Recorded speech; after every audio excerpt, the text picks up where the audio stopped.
영적 전쟁에 무게를 뒀다. 이와 관련된 해당 표현이 뭐가 있었습니까? 서라라는 거죠. 서라. 그렇죠. stand firm. 무엇에 대항하여 서 있는 자세를 유지하는 것, 그것이 포인트였습니다. 자, 그런데 서는데 어떻게 서는 거라고 그랬어요?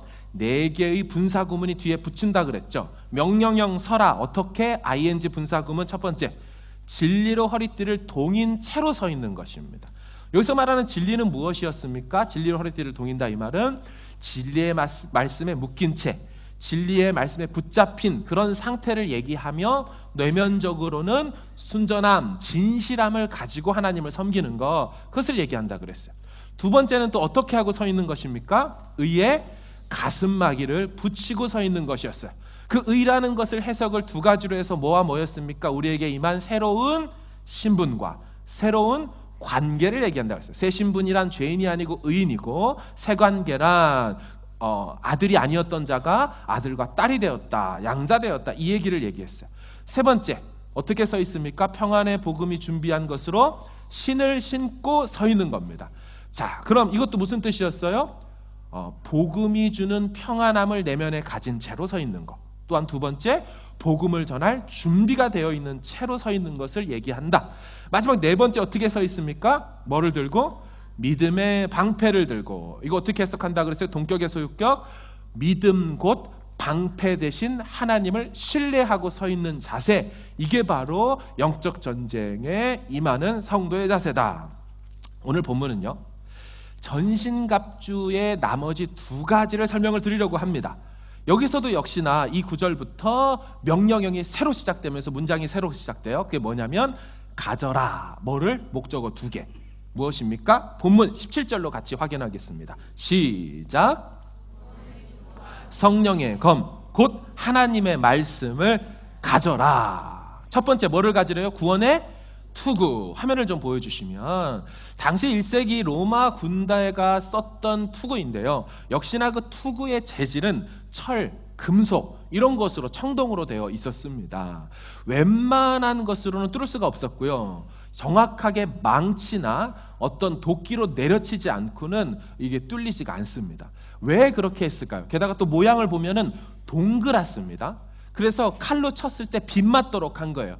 딱딱하거나 각지면은 딱 때릴 때 딱 맞을 수가 있잖아요. 근데 동그라면 맞아가지고 빗나가 버리도록 했죠. 게다가 잘 보시면 투구에 여기 견갑을 달아서 앞면도 보호해 놨습니다. 어떻게든 얼굴을 최대한 가렸다라는 것이고요, 그 투구 안에는 펠트 천이나 스폰지를 안감으로 돼서 충격을 흡수하도록 했어요. 왜 그래요? 머리가 중요하니까. 머리만큼 중요한 게 없으니까. 그렇죠. 근데 이 머리를 보호하는 투구를 뭐와 지금 연관지어서 설명해요, 바울이? 그렇죠. 구원과 연관시킵니다.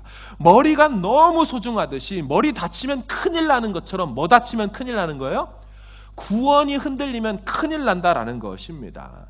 일찍이 바울은 다른 성경에서도 구원과 투구를 연관지어서 설명한 적이 있습니다. 자, 데살로니가전서 5장 8절 화면으로 보겠습니다. 시작. 정신을 차리고 믿음과 사랑의 호심경을 붙이고 구원의 소망의 투구를 쓰자. 아멘. 호심경이 한번 나오죠. 근데 우리의 말한 의의 호심경하고 좀 다르게 비유를 하지만 어쨌든 투구에 있어서는 뭐하고 연관을 시켰어요? 구원과 연관을 시켰습니다. 구원 흔들리면 신앙생활 전쟁이 안 되는 거죠. 여쭙겠습니다. 여러분, 구원의 확신이 있으십니까? 구원의 확신이 있으십니까? 네. 아멘을 하시는 분도 있지만, 아휴, 나도 속 시원하게 좀 아멘 좀 했으면 좋겠는데, 이게 잘 안 되거나 주저주저 하거나 자신감이 없어지는 우리 자신을 종종 발견하죠. 예, 저도 똑같이 그랬고 그럴 때가 있습니다. 그래서 요 얘기를 한 번 더 드립니다. 저희 아이들 얘기죠. 저희 첫째가 초등학교 3학년 시절이었어요. 아빠가 목사니까 유학하고 돌아와서 대전에서 삶의 자리를 튀었을 때 아이를 붙들고서 제가 물었어요. 큰 놈한테. 말은 좀 통하니까, 초3이니까. 아들아, 지금 죽어도 너 천국 갈 수 있어? 구원의 확신을 물은 거예요. 아들이 대답합니다. 예. 오, 어떻게? 너 인마 죄인이잖아. 예, 저 죄인이에요. 너 근데 어떻게 천국 갈 수 있는데? 예수님 믿으니까요. 오, 대박. 너 제대로 하는구나. 아마 칭찬해주고 끝났어요.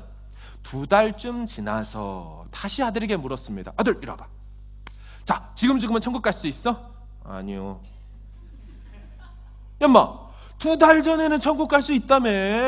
오늘은 왜 갑자기 못 간다 그러는 거야? 엄마한테 혼났어요.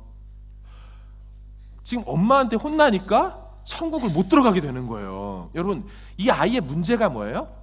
구원의 근거를 자신에게 뒀다는 거예요. 구원의 근거를 자기의 행위와 엄마한테 들었던 말로 인한 생겨진 자신의 감정에다 둬버리니까 갈 것도 같고 못 갈 것도 같은 거예요. 성도들이 휘청휘청거리고 머리 공격 탁탁 당하는데 막 내주고 당하는 게, 피가 흘리는 게 뭐냐? 이런 식으로 구원의 근거를 자신에게 두니까 왔다 갔다 한다는 것입니다. 그래서 제가 아들을 앞에 앉혀놓고 세워놓고 뭐라고 얘기를 했냐면, 아들아 이리 와봐. 자, 손 좀 줘봐. 왜요? 손 좀 줘봐. 왜요? 손 잡았어요. 손을 딱. 자, 손을 딱 내밀길래, 자, 아들, 자, 네 손을, 네 막내 동생 6살짜리 유치원 다니는 조이가 오빠 손을 딱 잡으면서, 오빠 내 손만 꽉 잡어. 내가 서울 데려다 줄게. 그러면 아들아 서울 가겠니? 못 가겠니? 에이, 못 가죠. 어떻게 서울을 가요? 자, 그래, 그대로 있어. 손 그대로 있어. 네 손을 아빠가 잡고, 아들 오늘 서울 갈까? 그러면 서울을 가겠니? 못 가겠니? 당연히 가죠. 그거야. 너는 그대로 있는데 네 손을 누가 붙들고 가느냐에 따라 네가 서울을 가기도 하고 못 가게 되는 거잖아. 너는 늘 똑같을걸? 너는 해본다고 해보지만 하나님 앞에 죄를 지을 거고 실수할 거고 넘어질 거야. 그렇겠지? 예. 그런데 네 손을 누가 잡고 있느냐가 더 중요한 거 아닐까? 너는 그대로인데 네 동생이 잡으면 못 가도 아빠가 잡으면 가는 것처럼 지금 네 인생과 네 손을 누가 붙들고 있는지 그게 중요한 거야. 그래서 아들, 구원의 확신이 아니고 구원자에 대한 확신이 있어야 돼. 너의 인생을 누가 붙들고 가는지가 네가 천국을 가기도 하고 못 가기도 하는 거지 라고 아들에게 설명해 줬어요. 그러고 보니까 성경의 이사야 말씀 41장에 보면 이런 표현이 있네요. 같이 읽겠습니다. 시작. 하지 말라, 내가 너와 함께함이라. 놀라지 말라, 나는 내 하나님이 됨이라. 내가 너를 굳세게 하리라. 참으로 너를 도와주리라. 참으로 나의 의로운 오른손으로 너를 붙들리라. 아멘. 하나님의 죄 없고 공의로운 그 손, 특별히 오른손이라는 성경의 표현은 강함, 마이티, 파워를 얘기하는 거예요. 하나님의 그 강력한 손으로 내가 너를 붙들 거야 라고 약속해주고 있죠. 저게 41장 10절인데 뒤에 3절만 지나가면 13절에 다시 한번 반복합니다. 화면으로 읽겠습니다. 시작. 이는 나 여호와 너희 하나님이 네 오른손을 붙들고 내게 이르기를 두려워하지 말라, 내가 너를 도우리라 할 것임이니라. 아멘. 저 말씀이 선포되고 100년쯤 지나서 이스라엘 백성들은 다 바벨론 포로로 팔려갑니다. 구원을 잃어버리는 것처럼, 하나님이 버린 것처럼 느껴지지만 하나님이 이사야 40장부터 나타나셔서 뭐라고 하시냐? 내 백성을 위로하라, 내 백성을 위로하라 하면서 이사야를 통하여 저 말씀을 선포하면서 뭐라 그래요? 내가 네 손 붙들고 있어.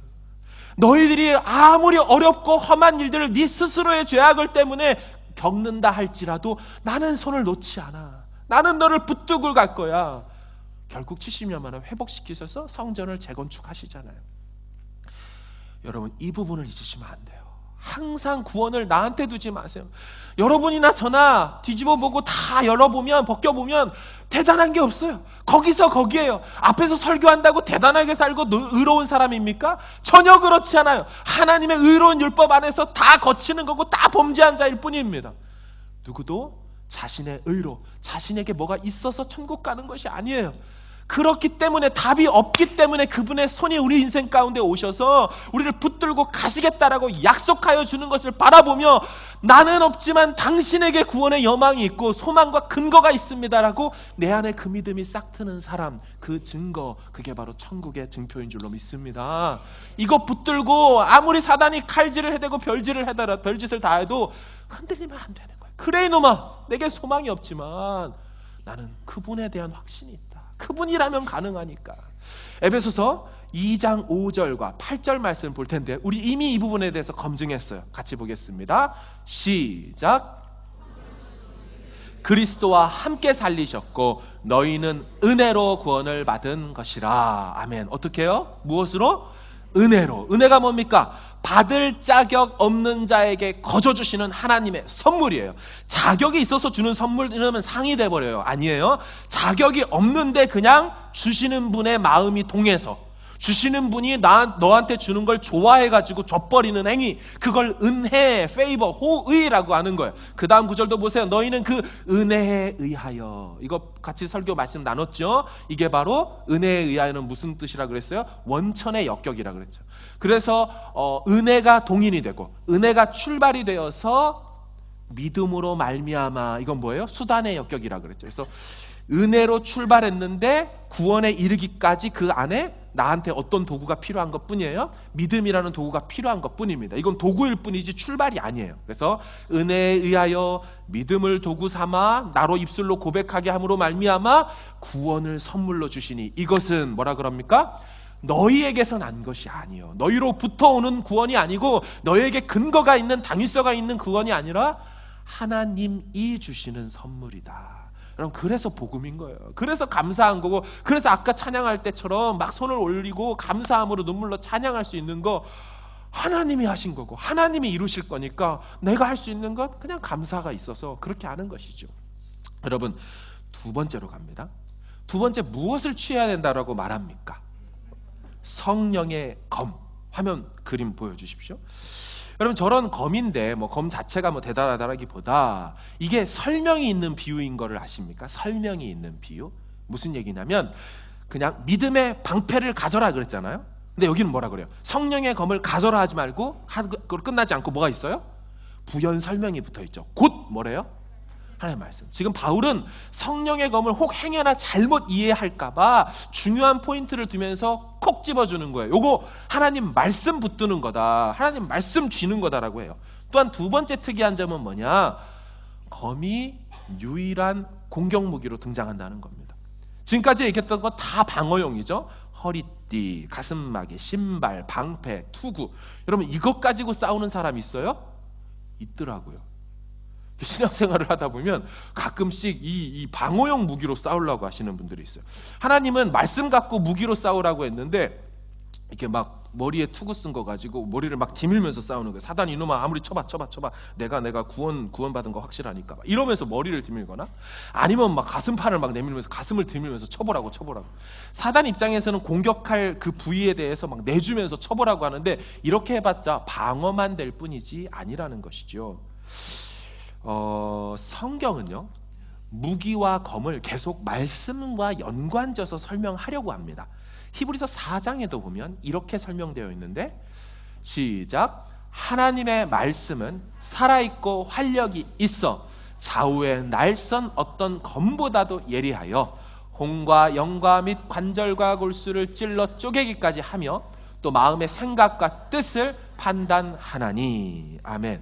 말씀을 또 뭐로 연결해요? 역시나 검으로 비유를 하고 있습니다.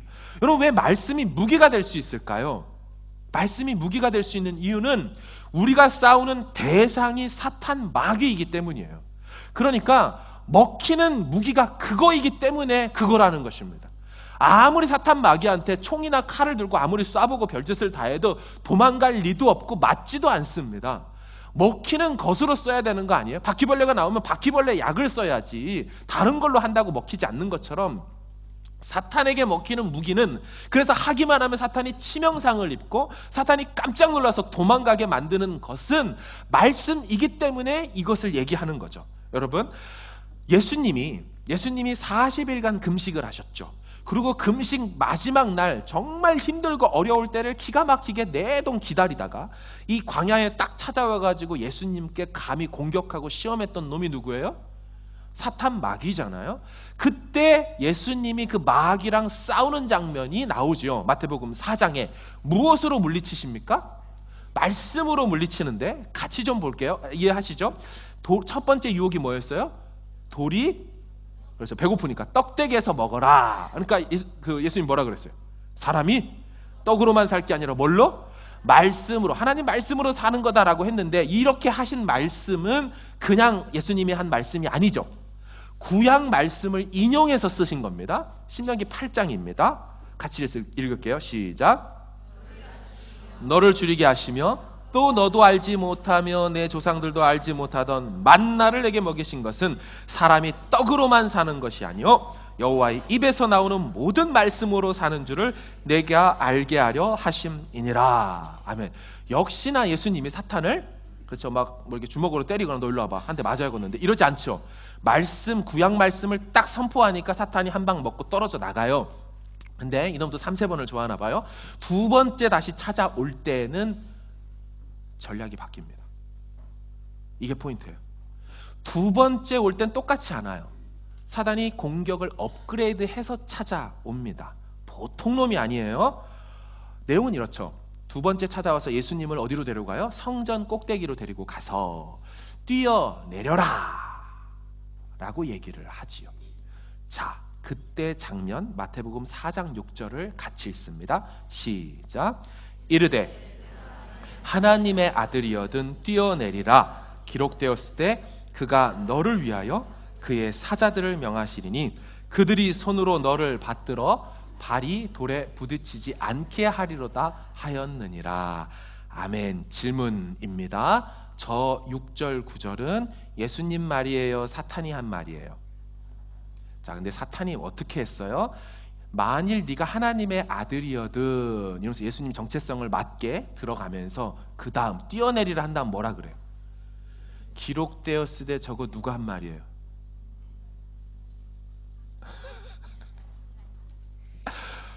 사탄이 하는 얘기예요. 여러분, 뛰어내리라 라고 하자 예수님이 기록되었을 때 한 말이 아니에요. 사탄이 말씀 갖고 공격하는 장면이에요. 자기가 말씀으로 한 방 먹었죠. 첫 판에서. 두 번째 판에 왔을 때 뭐예요? 감히 시편 91편 말씀을 가지고 말씀이 육화되신 예수님께 시편 말씀으로 공격하는 거예요. 이게 사탄의 업그레이드예요. 자, 그럼 저 인용한 사탄도 공격 무기로 사용하는, 이해가 잘 안 되지만 그 말씀 91편 말씀 화면으로 읽습니다. 시작. 그가 너를 위하여 그의 천사들을 명령하사 네 모든 길에서 너를 지키게 하심이라. 그들이 그들의 손으로 너를 붙들어 발이 돌에 부딪히지 아니하게 하리로다. 아멘. 예수님의 말씀으로 나오니까 구약 시편 말씀으로 덤비는 사탄의 모습은 대박 사건이죠. 그런데 저 원래 말씀을 잘 보세요. 저 내용은 하나님이 당신의 성도들을 지키고 보호하겠다는 얘기예요. 천사들을 보내서 성도들이 걸어가는 그 길에서 너를 지켜주고, 자 12절 보세요. 그들이 그들의 손으로 너를 붙들어서, 천사들이 너를 붙들어서 발이 돌에 부딪히지 아니하게. 이 말은 뭐예요? 걸어가다가 돌뿌리 같은 데 걸려 넘어져서 부딪히지 아니하게 해줄 거라는 얘기입니다. 근데 이 말씀을 가지고 예수님한테 와서는 어떻게 합니까? 뛰어내리는 걸 천사가 받아줄 거야로 해요.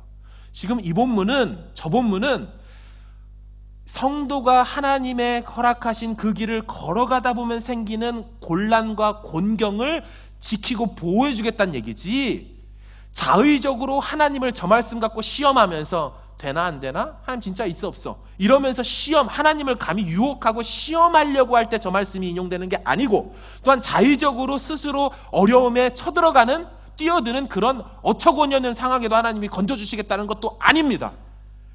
원치 않는 어려움 속에서 하나님이 건져주겠다는 거고, 가다가 그런 일이라 그랬지 누가 저렇게 합니까? 포인트가 뭔지 아세요? 사단이 말씀 갖고 공격하는 건 사실인데 말씀을 비틀어서 공격합니다. 문맥과 상관없이 공격해요. 의도와 무관하게 공격해요. 거꾸로 얘기할까요? 말씀의 본의와 문맥을 알지 못하면 당합니다. 말씀을 가지고 얘가 공격하기 때문에 이 말씀을 제대로 알지 못하면 오히려 당할 수 있다는 것입니다. 이단의 특징이 뭐예요? 문맥을 이탈해서 사용하죠. 앞뒤를 바라보지 않고 단어를 연결해서 링크시켜서 조잡하게 조악하게 그렇게 만들어서 사람을 유혹시켜 희롱시켜 빼가는 것이죠. 사탄과의 영적 전쟁에서 무력하게 패하는 성도들을 제가 봅니다. 왜 그런 줄 아세요? 말씀을 대충 하셔요. 교회를 나오고 안 나오고가 중요한 게 아니라 말씀을 대충 알고 성전 뜰만 밟고 가고 교회를 주일 예배로 왔다 갔다 하기만 하니까 말씀을 어디서 들어본 것 같아요.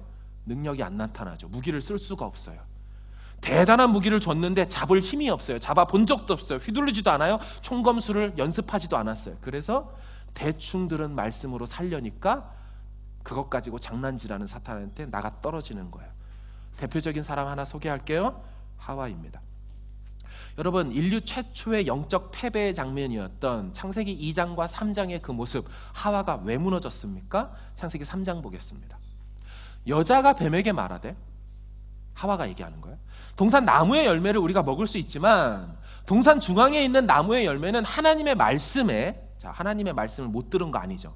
하나님의 말씀을 듣기는 하와가 들었죠. 그래서 얘한테 확인시켜 주는 거예요. 뱀 사탄한테. 하나님의 말씀에 너희는 먹지도 말고 만지지도 말라. 너희가 죽을까 하노라 하셨느니라.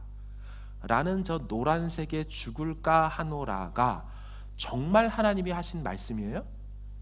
아니죠. 2장 보여주세요.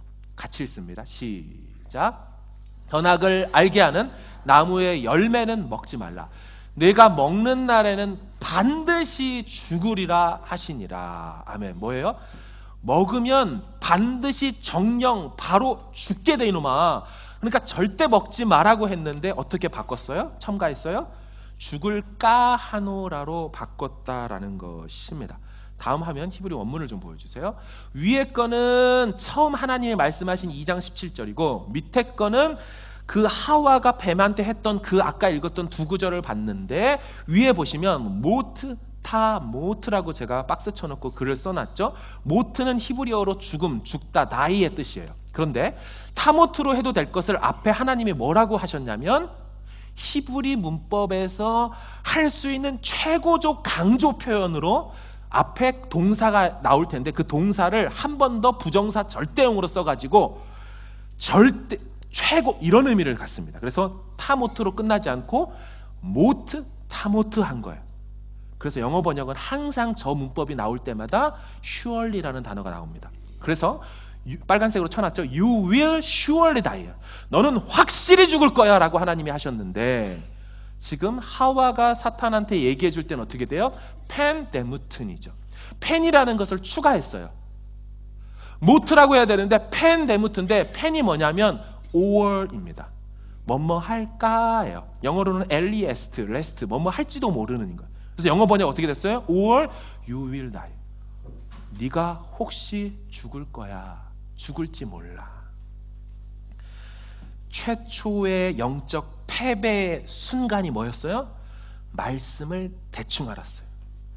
하나님이 하신 그 말씀을 정확히 제대로 알지 못하자 어설프게 하는 그 말씀 때문에 넘어지는 겁니다. 말씀을 아예 몰라서 넘어지는 게 아니에요. 성경이 우리 손에 없어서 넘어지는 게 아니에요. 성경을 읽지 않고 고민하지 않고 이 뜻에 천착되지 않으니까 넘어지는 거예요. 능력이 안 나타나는 거예요. 우리 중에 성경이 없는 사람이 어디 있어요? 핸드폰에 있어요? 손에 있어요? 얼마든지 있어요. 성경책이 새 거든 오래된 것이든 그게 중요한 게 아니에요. 읽느냐는 거예요. 묵상하냐는 거예요. 그 뜻이 궁금하냐는 거예요. 그 과정을 통하여 계속해서 내 손 안에 말씀의 검이 잡히고 휘두를 수 있고 할 때마다 승리가 보장되는 거예요. 최초의 실패는 말씀을 어줍잖게 알았던 하와의 모습, 나태한 태도 때문에 일어났다는 것 기억해야 될 포인트라는 것입니다. 그런데 여러분 또 하나 살피고 싶은 건 성령의 검이라는 표현이 헬라어 마카이라라는 표현이에요. 그런데 영어 성경과 모든 성경에 보면 sword 혹은 검이라고 표현된 번역들은 원래 원문에 보면 두 종류의 검이 있는 것으로 표현하고 있습니다. 그러니까 단어가 다르다는 얘기예요. 오늘 본문에 마카이라와 다른 표현인 롬파이아라는 용어가 있는데 이 롬파이아는 주로 계시록에 나오면서 장검입니다. 길고 넓은 장검. 오늘 본문에 나오는 건 마카이라로 단검이에요. 폭이 한 5cm 되고 길이가 약 60cm 정도밖에 안 되는 아주 짧은 단검이에요. 왜 바울이 장검을 두고 단검으로 쓰고 있을까요? 두 가지 이유가 있는데, 첫 번째는 실제 로마 군대들이 썼던 검이기 때문입니다. 바울은 감옥 안에서 자신을 지키고 있는 로마 군사를 눈에 보듯이 그렇게 이렇게 비유하면서 글을 쓰고 있었기 때문에 그들이 차고 있던 단검을 갖고 했고, 실제로 이 단검은 로마가 전 세계를 장악하고 정복하는 데 큰 도움이었죠. 왜요? 모든 그 당시의 군대들은 다 장검을 썼어요. 그러니까 딱 붙으면은 검 빼다가 찔리는 거예요. 휘두르고 돌아오다가 찔리는 거예요. 얘는 슉슉슉슉 하고 그 방패 안에 싹 숨고 나오고 이러고 오는데, 그래서도 썼지만 두 번째는 바울은 이 영적 전쟁의 양상과 모습이 백병전임을 얘기해 주는 겁니다. 무슨 말입니까? 1대1 전투라는 거예요. 1대1로 직접 붙어서 상대하는, 맞짱을 뜨는 그런 식의 전쟁이라는 걸 얘기해요. 그래서 앞에 우리의 전쟁은이라고 그랬어요. 우리의 씨름이라고 그랬어요. 씨름이라는 거, 레슬링이라고 했던 것도 붙어가지고 싸우는 것을 의미하는 한 측면이 있는 것입니다. 무슨 말이냐면, 우리가 싸워야 될 영적 전쟁은 묻어가서 이길 수 있는 전쟁이 아니에요. 바울이 말하는 건 전열을 갖추고 그냥 교회 안에 속해 있으면 너도 저절로 승리할 거다라는 얘기를 하고 싶은 게 아니에요. 목사님이 준비되어 있고 우리 목자가 튼튼하니까 나는 이제 안전하겠지라고 생각하는 게 아니에요. 우리 아내가 교회 열심히 나가고 날 위해 기도하니까 아내 치맛자락 잡고서 내가 천국 갈 거고 내가 전쟁에서 승리할 거다라고 생각하는 게 아니라고요. 1대1로 붙어서 성경도 각 개인이, 각 사람이 그리스도의 군사로 한 사람 한 사람 세워지기를 바라는 거지, 그냥 껴들어서 그냥 패키지 안에 속해서 바이 원 겟 원으로 그렇게 승리할 수 있다고 얘기하지 않습니다. 그래서 단검이 있고 백병전의 그림을 그렸다라는 거예요. 여러분, 한 사람 한 사람 준비되어야 되는 거예요. 자, 이상을 정리하면 화면으로 좀 보여주십시오. 자, 같이 한번 읽어보겠습니다. 시작. 진리의 허리띠, 의의 오심경, 평안의 복음이 준비한 것으로 신, 믿음의 방패, 구원의 투구, 성령의 검, 곧 하나님의 말씀. 그런데 여러분, 저거가 비유인 거 아시죠? 비유라는 얘기는 어떤 하고 싶은 얘기가 있는데 이걸 더 잘 설명하고 싶어서 다른 이미지를 차용해 와서 얘를 부각시키는 것이 비유법이잖아요. 정말 바울이 허리띠 얘기하고 싶은 거예요? 정말 바울이 뭐 호신경 팔아요, 신발 팔아요, 방패와 투구 팔아요, 이거 하고 싶어서 한 게 아니죠. 여러분, 전신갑주의 실체를 보여드릴게요. 하나님의 전신갑주의 원래 모습입니다. 실체 다음 화면입니다. 노란색으로 보이세요? 전신갑주, 싸워서 이길 수 있는 전신갑주의 실체는 진리, 의, 복음, 믿음, 구원, 말씀, 교리입니다. 웬만한 성도들은 교리 얘기하면 따분하다 그래요. 머리 아파. 교회에 가서 좀 좋은 얘기 좀 듣고 예화나 좀 듣고 감동적인 얘기 좀 듣고 싶은데 왜 이렇게 저렇게 뭐 의로움이 어떻고 의가 어떻고 구원이 어떻고 복음이 어떻고 그런 얘기 하지 마, 머리 아파. 바울은 전신갑주의 실체가 저거였어요. 드는 생각은 왜 저게 정말 내 신앙생활에 필요할까라고 들려지지만 사실은 저 주제야말로 영적 전쟁에 승리할 수 있는 비결로 바울이 제시한 거예요. 결국 저 얘기를 하고 싶어서 이미지를 썼다는 것뿐입니다. 슬픈 게 뭐냐면 오늘날 목회자들도 저런 주제를 꺼려한다는 것입니다. 예전에 저도 그랬습니다. 설교를 하면 막 그 심리학, 경영학, 애들 연애 어떻게 잘할 수 있는지 막 이런 얘기를 해주면 애들이 확확 돌아와요. 막 졸던 눈도 눈이 버떡버떡 나오고 와, 손에 잡히는 어떤 설교인 것 같아 하는데 사실은 저런 얘기가 나오면 슬쩍 넘어가요. 그러면 안 되는 거예요. 유학 갔다 와서 제가 완전히 깨졌고 그래서 와서 설교할 때 제 친구 목사가 야, 너 메시지 바뀐 거 알아? 너 옛날에 그렇게 설교 안 했어. 너 그렇게 본문 중요하게 안 여겼어. 벌써 예화가 30분 설교할 때 예화의 숫자가 거의 없어요. 잘 보세요. 제가 제 아들 얘기한 예화 말고 거의 없습니다. 왜 그래요? 본문에 충실하고 그 말씀에 충실할 때 그게 무기가 되니까. 여러분, 신학교에 가서 성도님들이나 또 다른 어떤 목회자들이 옛날에 저희 같은 모습에 있던 분들이 저런 의와 구원 이런 내용들이 너무 따분하니까 안 보겠다 하지만 신학교는 어떤 일이 일어나요? 저 의로움이 뭔지에 대해서 몇백 페이지짜리를 보고 책을 보라고 하고 서평을 내라고 하고 또 그리고 그것을 한 학기 두 학기씩 계속 가르쳐요. 왜 그렇습니까? 이거를 가지고 목회자들이요 교회로 뛰어들어가서 성도들이 삶의 현장 6일 동안 승리할 수 있도록 그 무기를 장착시켜 주려면, 사용법을 알려주려면 그거 배워야 합니다라고 가르쳐주는데, 정작 현장에 와서는 저 주제를 누구도 좋아하지 않고 다루기가 사실 어려우니까 안 쓴다는 거예요. 그래서 패배한다는 거예요. 여러분, 바울이 당시에 그리스 로마 철학과 여러 수사학들을 몰라서 안 썼습니까? 내가 지혜에 권하는 말을 몰라서 안 했습니까? 아니죠. 그게 있지만, 철학과 인문학 가지고 해볼 수 있지만, 역사를 훑고 시대를 훑고 음악을 훑고 영화를 훑고 그래서 이 시대를 잘 설명해낼 수 있지만, 바울은 그거 안 하겠다는 거예요. 바울은 날 것 같은 생복음을 그냥 전하겠다는 거예요. 그래서 정말 그 복음이 얼마나 능력 있는지 시대와 모든 걸 초월해서 선포하면 돌아올 자는 돌아오게 되는 하나님의 능력이 있다는 걸 난 보여주고 싶다는 거예요. 그게 바울의 메시지, 또 복음 전략의 핵심이었다는 거예요. 오늘날 저것들을 잃어버렸어요. 그것들을 바닥에 깔아놓고 관심 갖지 않아요. 교리 강좌를 열면 사람들이 관심이 없어요. 근데 손에 잡히는 어떤 부자 되는 법, 하나님의 재정관리학교, 여러분 이런 게 어디 있어요? 성경이 재정관리학교 그런 거 그렇게 중요하게 여깁니까? 근데 이런 거 유튜브에 보면 어마어마하게 많이 사람들이 수만 명이, 몇십만 명이 그걸 듣고 있어요. 그거로 위로받고 있어요. 아, 11조 하면 하나님께서 갚아주시는 거야. 투자야, 투자. 아닙니다. 전신갑주를 놓치지 마세요. 전신갑주의 실체는 교리였어요. 우리의 믿는 바였어요.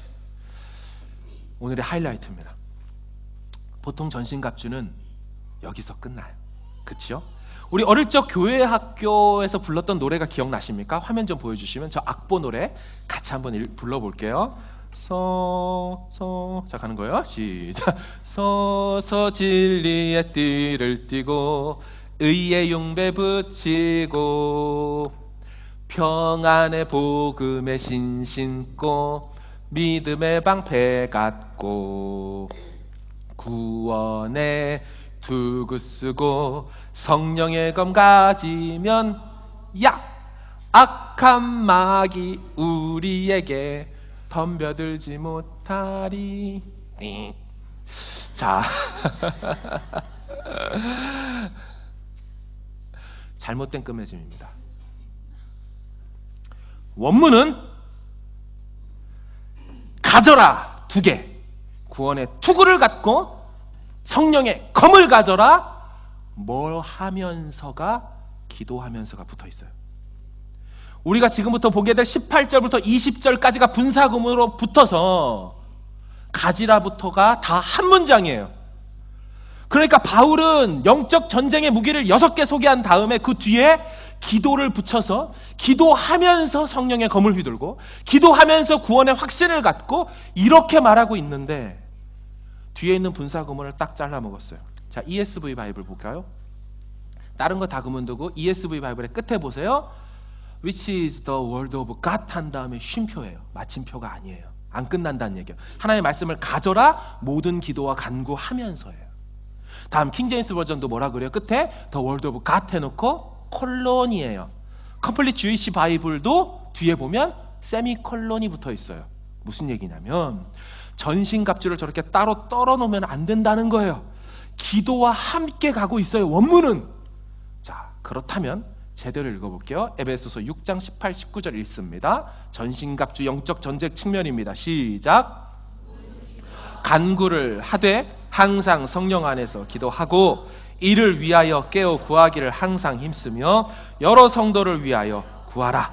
또 나를 위하여 구할 것은 내게 말씀을 주사 나로 입을 열어 복음의 비밀을 담대히 알리게 하옵소서 할 것이니. 아멘.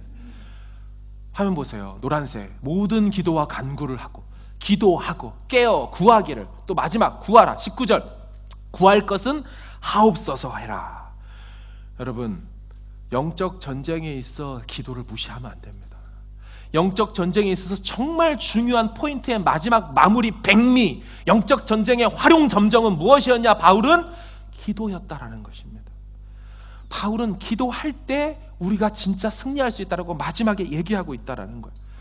여러분, 우리 찬송가에 보면 그 찬송가의 주제 분류가 있는 거 아시죠? 예배, 성례, 예수 그리스도, 탄생 이러면서 분토와 승리라고 되어 있는 주제 분류가 있어요. 분토와 승리로 되어 있는 마귀들과 싸울지라 주의 진리 위에 십자가 공기, 이런 노래가 총 15곡 있는데 그 수많은 영적 전쟁을 선포하는 15곡 중에 기도를 언급하는 노래는 2곡밖에 없습니다. 놓치는 거죠. 기도를 소홀히 하는 사람 치고 전쟁에 승리하는 사람을 본 적이 없어요. 어떤 사람이 항상 싱싱하고 어떤 사람이 살짝 밀릴 수는 있어도 탁 치니까 딱 한번 밀릴 수는 있어도 금방 다시 돌아오는 영적 복원력이 뛰어난 사람이냐, 탄성력이 좋은 사람이냐, 역시나 기도의 자리에 있는 분들이었어요. 기도의 자리를 소중하게 여기고 기도하면서 하나님과 교통하는 것이 얼마나 중요한지를 삶에서 무게중심을 갖는 사람, 기도할 시간을 따로 떼어놓는 그 사람들이 항상 영적 전쟁에서 승리를 하더라는 것입니다. 여러분, 전쟁 문맥에서, 전투 문맥에서 기도라는 것이 주는 의미가 뭘까요? 전쟁을 하고 있어요. 기도는 곧 구원 요청인 거예요. 사단장님에게, 사령관님에게 본부에 요청을 하는 거예요. 지원 사격해 주십시오. 병력을 좀 보내주십시오. 지금 힘드니까 군량미를 좀 보내주십시오라는 본부 요청하는 거예요. 두 번째는 명령을 하달받고 상황을 전달받는 거예요. 지금 참호에서 나와서 뛰어나갈 때다. 지금은 기다려라, 인내해라. 지금 너무 힘들 때니까 가만히 있는 게 오히려 네가 이기는 거야. 저들이 오히려 총알을 다 소진하는 때야. 혹은 작전상 후퇴하는 게 나아. 네가 차라리 지는 게 사실은 나중에 보면 이기는 거야. 전세의 전체를 우리는 땅바닥에 있으니까 보지 못하지만 3D로 저 위에서 모든 것을 다 보고 계시는 그분에게 송신을 하며 지금 어떻게 되나요? 어떻게 해야 될 수 있나요를 듣는 시간들이 바로 뭐예요? 그게 기도하는 거예요. 그게 기도하는 거예요. 바울이 말하는 그럼 기도의 범위는 어떨까요? 18절을 띄워주십시오. 보면은 4가지로 말합니다. 시간적으로 말할 때는 뭐라 그래요? 항상이라는 거예요. 항상. 여러분, 데살로니가전서 5장에는 이 표현을 어떻게 바꿔요? 항상 기뻐하라, 쉬지 말고 라는 표현으로 바꾸는 거예요. 여러분, 쉬지 말고라는 걸 24시간 잠도 안 자고 기도하는 걸 얘기할까요? 그렇지 않다 그랬죠. 이전에 말씀드렸어요. 유대인들은 하루에 3번, 3시, 6시, 9시, 오늘날로 얘기하면 오전 9시, 12시, 오후 3시 하루에 3번 기도의 시간을 공식적으로 가졌어요. 그걸 빼먹지 말고 기도하라는 게 쉬지 말고 기도하는 것입니다. 우리로 바꿔오면 어떻게 될까요? 교회의 공기도 시간을 빼먹지 말고 나와 기도하라는 거예요. 새벽의 시간과 수요 오전 기도와 또 금요 기도, 이런 시간에 나와 기도하라. 목사님 알겠는데요, 하려고 하는데요, 출근을 해요, 못해요. 자, 다시 버전으로 바꾸면 이렇게 생각할 수 있어요. 집을 나서기 전에 기도해라. 왜냐하면 항상이라는 헬라어 파스라는 게 always도 되지만 every time, every moment도 돼요. 그 뜻 자체가 전체로도 말할 수도 있고 각각으로도 말할 수가 있어요. 그렇다면 우리 삶의 순간순간마다 기도하라고 번역할 수 있어요. 집을 나서기 전 기도했나요?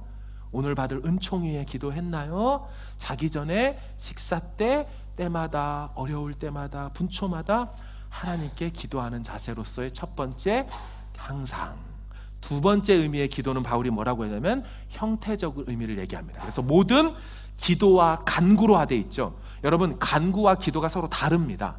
기도는 프로스퀘라는 단어를 쓰고 간구는 데이시스라는 용어를 헬라어로 써요. 이 두 개는 뭐가 다르냐면 프로스퀘라는 이 단어는 공적인 예배에서 다 같이 드리는 거. 아까 대표기도 하셨죠? 그걸 프로스퀘라는 의미로 쓰고요. 성경에 보면 간구는 개인적인 리퀘스트입니다. 끝나고 예배 끝나고 나서 우리 개인적으로 상황 놓고 함께 기도합시다 하죠. 그게 간구하는 시간을 갖는 거예요.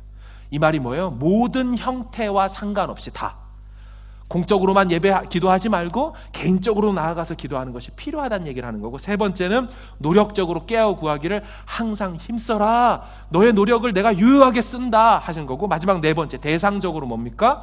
여러 성도들을 위해 기도하래요. 어떤 분들은 자기만을 위해 기도해요. 가족만을 위해서 기도해요. 내 사업만 놓고 기도해요. 아니요. 성경이 말하는 영적 전쟁의 방법으로서의 기도의 네 번째 형태, 그건 나만이 아니라 목장과 교회와 열방에 흩어진 선교사님들을 위해서 다방면으로 우리의 기도가 끝까지 닿아있어야 됨을 얘기하는 거예요. 대부분의 그리스도인들이 때때로 기도해요. 약간의 기도를 하거나 기도에 조금 힘쓰거나 일부만을 위해서 기도해요. 바울은 우리에게 some이라는 단어가 아니라 all이라는 단어로 기도를 바꾸기를 원해요. sometimes가 아니라 always가 되기를 바란다는 것입니다. 우리 기도 생활을 돌아볼 필요가 있어요. 여러분, 말씀을 정리하면서 결론을 지면서 드리고 싶은 사실은 이 얘기가 있어요. 뭐냐면 오늘 설교 제목이 무엇입니까? 설교 제목이 영적 전쟁, 하나님의 전신갑주. 여러분, 2주 전쯤에 제가 말씀을 드렸던 것 같은데, 하나님의 전신갑주에서 무엇의라는 이 소유격이 무엇의 소유격이라고 했는지 기억나십니까? 기억이 나면 신학교 가야겠죠? 이게 뭐냐면 원천의 소유격이라고 그랬어요. 그러니까 하나님의 전신갑주라는 얘기는 하나님이 제공하시는 완전군장, 하나님이 제공하시는 갑옷과 갑주라는 거예요. 그러나 이 의가 또 어떻게 번역이 되냐면 소유의 소유격이 됩니다. 되게 웃기죠? 소유의 소유격. 이 말이 뭐냐면 하나님의 것이었는데 우리에게 주시는 전신갑주라는 거예요. 제가 지금까지 하나님의 전신갑주를 얘기하면서 바울이 말했던 6가지 장착 무기들을 보면, 그 갑옷들과 갑주를 보면 다 어떤 이미지를 차용해 온 것처럼 말했어요? 로마 군인이 갑옷을 입었던 것을 차용해 온 것처럼 말했지만, 또한 그게 맞지만 사실 본래적으로 바울이 의도했던 원 이미지의 소스는 어디 있냐면 구약입니다. 자, 구약의 하나님이 어떻게 나타나냐면 자기 백성들을 지키기 위해 싸움터로 나아가시는 디바인 워리어로 나타나셔요. 다시요, 구약의 하나님은 어떤 이미지를 갖고 있냐면 자신의 백성들을 지키기 위하여 전장터로 달려나가는 신적 용사, 신적인 전사의 모습으로 나타나 있다라는 거예요. 그런 하나님의 이름을 뭐라고 하냐면 만군의 주 여호와라는 용어가 거기서 나오는 거예요. 여호와 체바우트라는 히브리어를 쓰는데, 만군의 주, 모든 군대들의 총사령관, 모든 군대들의 주제, 장군님, 대장이신 분을 얘기할 때 만군의 주 여호와라고 해요. 신적 전사이신 여호와가 전쟁터로 뛰어나가면서 구약에 그분이 입고 나가시는 모습이 있는데, 그게 바로 오늘 본문의 전신갑주였어요. 이사야 59장 17절, 신적 전자이신 여호와가 무엇을 입고 뛰어나가는지 같이 보겠습니다. 시작. 갑옷으로 입으시며 구원을 자기 머리에 써서 투구로 삼으시며 보복을 속옷으로 삼으시며 열심을 입어 겉옷으로 삼으시고 그의 행위대로 갚으시되 그 원수에게 분노하시며 그 원수에게 보응하시며 섬들에게 보복하실 것이라. 아멘. 오늘 본문의 전신갑주는 구약에서 하나님이 입고 싸우시던 공의, 의로움, 또 구원의 투구, 이런 것들로 갖고 와서 쓰는 것입니다. 그래서 그런 자신이 쓰던, 입고 싸우던 갑주와 갑옷을 우리에게 나눠주시는 장면이 바로 오늘 본문이라는 건데, BST라는 유명한 주석 시리즈에 존 스토트 목사님이 이 장면을 이렇게 얘기했어요. 제가 읽어드릴게요. 이는 마치 전쟁에 대신 출정을 떠나보내는 아버지 제왕이 옛 전쟁에서 승리할 때마다 쓰시는 갑옷과 투구와 각종 무기들을 아들 왕자에게 넘겨주는 전쟁 드라마의 한 장면과 같은 것이다 라고 했어요. 아버지 제왕이 늘 세상을 정복할 때마다 썼던, 승리를 안겼던 그 전쟁 무기를 벗으셔서 아들을 전쟁에 내보내며 입혀주시면서 나가는 장면, 그걸 지금 이 장면으로 설명하고 있다는 것입니다. 시편 144편 좀 볼게요. 구약에 나타난 하나님의 모습입니다. 시작. 번개를 번쩍이사 원수들을 흩으시며 주의 화살을 쏘아. 하나님 어떻게 나타나셔요? 여호와가 화살을 쏘시는 분이에요. 다음 이사야 시작. 여호와께서 용사같이 나가시며 전사같이 분발하여 외쳐 크게 부르시며 그 대적을 크게 치시로다. 여호와가 용사와 전사로 나타나요. 출애굽기 15장입니다. 시작. 여호와는 용사시니 여호와는 그의 이름이시로다. 여호와는 워리어로 등장해요. 그리고 충격적인 한 구절이 있어요. 스바냐 3장 17절, 우리가 너무너무 잘 아는 노래이기도 하죠. 너의 하나님 여호와가 너의 가운데 계시니 그는 구원을 베푸실 전능자라고 되어 있는 저 전능자의 원래 번역을 보겠습니다. 내 바이블 보여주세요. He is a warrior예요. 구원을 베푸실 전사로 나가는 거예요. 내 백성을 구원하러 뛰어나가시는 전사. 내 백성이 적진에 포위돼서 죽을 것 같고 빼앗길 것 같을 때 그걸 구원하고 건지러 나가는 신적 전사가 여호와로 나타나죠. 다음 NASB도 A victorious warrior로 나타나요. NIV도 뭐라 그래요? The mighty warrior로 나타나요. 타낙이라는 유대인들이 보는 성경에서도 A warrior로 나타나요. 우리말 성경도 뭐라고 합니까? 내 안에 계시는 내 하나님 여호와는 구원을 베푸실 용사이시다. 당신이 쓰고 입고 승리했던 그 무기 장비들을 우리에게 장착시키고 입혀주시는 이 하나님을 묵상하며 와, 대박이다, 어떻게 이럴 수가 있지? 우리에게 있는 이 전신갑주가 그런 거였어라고 감동을 받고 있는 터에 3주 전이었어요. 1주년이 됐던 우리 교회 그 아빠들의 모임이라는 게 있어요. 한 달에 한 번씩 1주년이 돼서 그 모임에 참석해서 찬양을 부르고 이 말씀을 그때 연구하고 있었으니까 묵상하던 중에 이 장면이 떠올랐어요. 하나님이, 그 전사이신 하나님이 당신의 갑옷을 벗어서 우리에게 입혀주시면서 얘들아, 이거 입고 나가면 승리하는 거야 라고 말하시며 갑옷을 입혀주시면서 동시에 아들 예수는 무장 해제를 시키고 사지의 한복판으로 내모시더라는 거예요. 십자가 끝에 죽음의 현장에 한복판에 아들은 무장을 해제시켜서 보내시더라고요. 이 죄와 싸우는 전쟁에서 한 사람의 희생이 있으면 승리할 것인데 그 희생이 있다면 나는 내 아들을 택해서 보낸다 하곤 빌립보서 2장에 있는 말씀처럼 자기를 비워 종의 형체를 가져. 여러분 뭐예요? 예수님이 신학적 용어로는 케노시스라고 해요. 자기 비움, 신성의 제한, 스스로 신성을 제한하고 무기를 다 해제시킨 다음에 악의로 오셔서 죽음을 향해 달려가서 의연히 자신의 생명을 버리는, 또 그렇게 하라고 말씀하시는 그 디바인 워리어가 아들을 내어주는 전쟁의 모습과, 그래놓고 우리한테는 이것을 입고 나가라고 챙겨주시는 모습이 너무 격이 달라서 제가 눈물이 나서 그 예배 때 그렇게 울 수밖에 없었어요. 우리 찬양팀 나와주시고 이 찬양 같이 고백하기를 원해요. 십자가를 참으신 예수님, 아들을 내어주시는 그 아픔을 참아내시는 하나님, 마치 이스라엘 백성들 모두의 죄악을 어디다가 하냐면 구약에 보면 아사셀 염소라고 있어요. 그 염소 한 마리에 모든 이스라엘 백성들의 죄악을 다 안수해서 다 떠넘긴 다음에 다시 돌아오지 못하도록 돌아올 수 있는 방법이 없는 가장 먼 곳으로 보내서 아골골짜기라고 하죠. 떨어뜨려 버려요. 지금 하나님의 마음을 보여준 거예요. 아들은 무장해제 시켜버려서 죽여버리고 사지로 내몰고, 자, 전쟁의 승패가 꺾였어.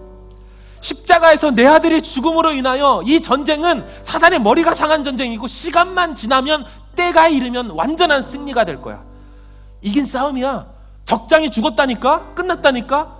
그러면서 아들한테는 안 입혔던 그 옷을 막 입혀주시면서 나가 싸워 승리하라. 에베소 교회 성도들이여, 아담의 여신의 그 모든 무장, 그런 무다 속에서 이거 입고 나와 승리해. 이길 수 있어. 여신이 쏘는 불화살 다 막아낼 수가 있어. 아무리 휘청거리고 쳐도 머리에 투구가 있잖아. 가슴 마귀가 있잖아. 하나님의 그 마음을 느끼며 우리가 어떻게 6일간의 삶 동안 영적 전쟁에 임해야 될지 하나씩 하나씩 점검하며 같이 찬양하길 원해요. 같이 찬양하겠습니다.